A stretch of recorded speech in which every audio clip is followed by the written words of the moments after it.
July 1 ಅನ್ನ ನಾವು doctors day ಅಂತ ಸೆಲೆಬ್ರೇಟ್ ಮಾಡ್ತೀವಿ. ಇದು ಸಾಕಷ್ಟು ಜನರಿಗೆ ಗೊತ್ತಿರುತ್ತೆ.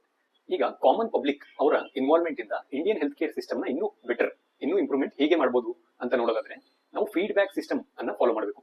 ಈಗ ಏನಾಗುತ್ತೆ, ನೀವು ಏನೋ ಒಂದು ಇಲ್ನೆಸ್ ಇಂದ ಹಾಸ್ಪಿಟಲ್ ಹೋಗಿರ್ತೀರಾ. ಸೊ ಅಲ್ಲಿ ಥರೋವಾಗಿ ನಿಮಗೆ ಚೆಕ್ಅಪ್ ಮಾಡಿಬಿಟ್ಟು ಟ್ರೀಟ್ಮೆಂಟ್ ಕೊಟ್ಟಿರ್ತಾರೆ. ಅದ್ರ ಔಟ್ಕಮ್ ಅಲ್ಲಿ 2 ಆಪ್ಷನ್ ತರ ಇರುತ್ತೆ. ಒಂದು, ನೀವು ಚೆನ್ನಾಗಿ ಗುಣಮುಖರಾಗಬಹುದು, ಇಲ್ಲ ಅಂದ್ರೆ ಆ ಡಿಸೀಸ್ ಸ್ವಲ್ಪ ಟೈಮ್ ತಗೊಳುತ್ತೆ, ಹೀಗಾಗಿ ನಿಮಗೆ ಆರಾಮ್ ಅನ್ನಿಸದೇ ಇರಬಹುದು. ಸೊ ಈಗ ಫೀಡ್ಬ್ಯಾಕ್ ಸಿಸ್ಟಮ್ ಹೇಗೆ ಕೆಲಸ ಮಾಡುತ್ತೆ ಅಂದ್ರೆ, ಸಪೋಸ್ ನಿಮಗೆ ಚೆನ್ನಾಗಿ ಅನಿಸ್ತು, ನೀವು ಗುಣಮುಖರಾದ್ರಿ ಅಂದ್ರೆ ಹಾಸ್ಪಿಟಲ್ ವೆಬ್ಸೈಟ್ ಇರುತ್ತೆ, ಇಲ್ಲ ಆ ಡಾಕ್ಟರ್ ಕಾಂಟ್ಯಾಕ್ಟ್ ಇರುತ್ತೆ. ಸೊ ನೀವು ಅಟ್ಲೀಸ್ಟ್ ಒಂದು ಮೆಸೇಜ್ ಥ್ರೋ ನಮಗೆ ಹುಷಾರಾಗಿದೆ ಅಂತ ಹೇಳಿ ಅವರಿಗೆ ಫೀಡ್ಬ್ಯಾಕ್ ಮಾಡಬೇಕು. ಇದರಿಂದ ಏನಾಗುತ್ತೆ ಅಂದ್ರೆ, ಎವಿಡೆನ್ಸ್ ಬೇಸ್ಡ್ ಪ್ರಾಕ್ಟೀಸ್ ಏನ್ ಮಾಡ್ತಿರ್ತಾರೆ ಅದಕ್ಕೆ ಸ್ವಲ್ಪ ಬೂಸ್ಟ್ ಸಿಕ್ಕಂಗಾಗುತ್ತೆ.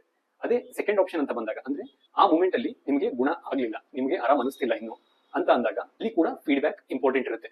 ಈಗ ನೋಡಿ, ಪ್ರತಿಯೊಂದು ಡಿಸೀಸ್ಗೆ ಅದರದೇ ಆದ ಕೆಲವೊಂದು ಡ್ಯೂರೇಷನ್ ಅಂತ ಇರುತ್ತೆ. ಹಾಗೇನೆ ಎಲ್ಲಾ ಡಿಸೀಸ್ಗಳು ಬುಕ್ ಅಲ್ಲಿ ಬರೆದಿದ್ದಂಗೆನೆ ಅಷ್ಟೇ ಟೈಮ್ ಅಲ್ಲಿ ಕಡಿಮೆ ಆಗಬೇಕು ಅಂತ ಇರಲ್ಲ. ಕೆಲವೊಂದು ಥಿಂಗ್ಸ್ ಗಳು ಮ್ಯಾಟರ್ ಆಗುತ್ತೆ, ಆ ಪರ್ಟಿಕ್ಯುಲರ್ ಪ್ಲೇಸ್ ಆಗಲಿ, ಪಾಪ್ಯುಲೇಷನ್ ಆಗಲಿ, ಅಥವಾ ಎಂಡೆಮಿಸಿಟಿ ಅಂತ ಎಲ್ಲ ಹೇಳ್ತೀವಿ ನಾವು. ಸೊ ಇವೆಲ್ಲ ಫ್ಯಾಕ್ಟರ್ ಗಳಿಂದ ಗುಣಮುಖರಾಗಕ್ಕೆ ಸ್ವಲ್ಪ ಎಕ್ಸ್ಟ್ರಾ ಟೈಮ್ ತಗೊಂತಿರಬಹುದು. ಬಟ್ ಈ ಟೈಮ್ ಅಲ್ಲಿ ನೀವು ಸಡನ್ ಆಗಿ ಇನ್ನೊಂದು ಹಾಸ್ಪಿಟಲ್ಗೆ ಶಿಫ್ಟ್ ಆಗೋದು, ಇನ್ನೊಬ್ಬ ಡಾಕ್ಟರ್ ಹತ್ರ ಶಿಫ್ಟ್ ಆಗೋದಕ್ಕಿಂತನೂ ನೀವು ಯಾರ ಹತ್ರ ತೋರಿಸಿದ್ರಲ್ಲ ಅವರಿಗೆ ಫೀಡ್ಬ್ಯಾಕ್ ಕೊಡಬೇಕು, ನನಗೆ ಇದರಲ್ಲಿ ಹುಷಾರಾಗ್ಲಿಲ್ಲ ಅಂತ. ಸೊ ದಟ್ ಅವರು ಅದರಲ್ಲಿ ಏನಾದ್ರು ನೆಸರಿ ಚೇಂಜಸ್ ಇದ್ರೆ ಅದನ್ನ ಮಾಡಿ ಅವ್ರ ಪ್ರೋಟೋಕಾಲ್ ನ ಚೇಂಜ್ ಮಾಡಿಬಿಟ್ಟು ಇನ್ನೂ ಬೆಟರ್ ಅಡ್ವೈಸ್ ಮಾಡಕ್ಕೆ ಹೆಲ್ಪ್ ಆಗುತ್ತೆ. ಇದನ್ನ ನಾವು ಎಕ್ಸ್ಪೀರಿಯನ್ಸ್ ಬೇಸ್ಡ್ ಪ್ರಾಕ್ಟೀಸ್ ಅಂತ ಹೇಳ್ತೀವಿ.